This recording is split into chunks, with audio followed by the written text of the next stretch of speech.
Black mail కి brand అంబాసిడరే Revanth Reddy గారు. RTI అనే ఒక చట్టాన్ని అడ్డంగా పెట్టుకుని రైట్ టు ఇన్ఫర్మేషన్ ని రూట్ టు ఇన్కమ్ గా మార్చుకున్నదే రేవంత్ రెడ్డి గారు. కాబట్టి బ్లాక్ మెయిల్ ఆయనకు తెలిసినంతగా ఈ దేశంలో బహుశా ఎవరికి తెలియదు. కాబట్టి ఆయన మాట్లాడితే దయ్యాలు వేదాలు వల్లించినట్టుంటది. అంతకంటే ఎక్కువ నేను చెప్పను. ప్రభుత్వం మీది, మీరు ఏ విచారణ చేయాలనుకుంటే ఆ విచారణ చేయవచ్చని చెప్పి నిన్ననే మా పార్టీ తరఫున చెప్పాం.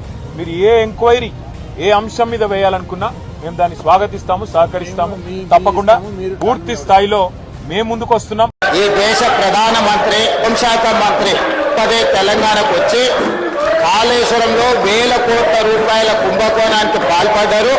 దీని మీద విచారణ జరగాలి అని వారు ఇక్కడ ప్రస్తావిస్తే కేంద్ర మంత్రివర్యులు కిషన్ రెడ్డి గారు మీరు ఈ కేసును సిబిఐకి బదిలీ చేయండి, 48 గంటల్లో కేసీఆర్ ను, హరీష్ రావును, కేసీఆర్ కుటుంబాన్ని జైల్లో పెడతామని కిషన్ రెడ్డి గారు స్వయంగా కేంద్ర మంత్రిగా మాట్లాడారు. మీరు ఢిల్లీలో తొక్కి పట్టుకుని మీరు వాళ్ళు ఒక్కటైపోయి మొన్నటి పార్లమెంట్ ఎన్నికల్లో, మున్సిపల్ ఎన్నికల్లో కలిసి ఎన్నికల్లో పోటీ చేసి ఓట్లు సీట్లు పంచుకున్నారు కదా.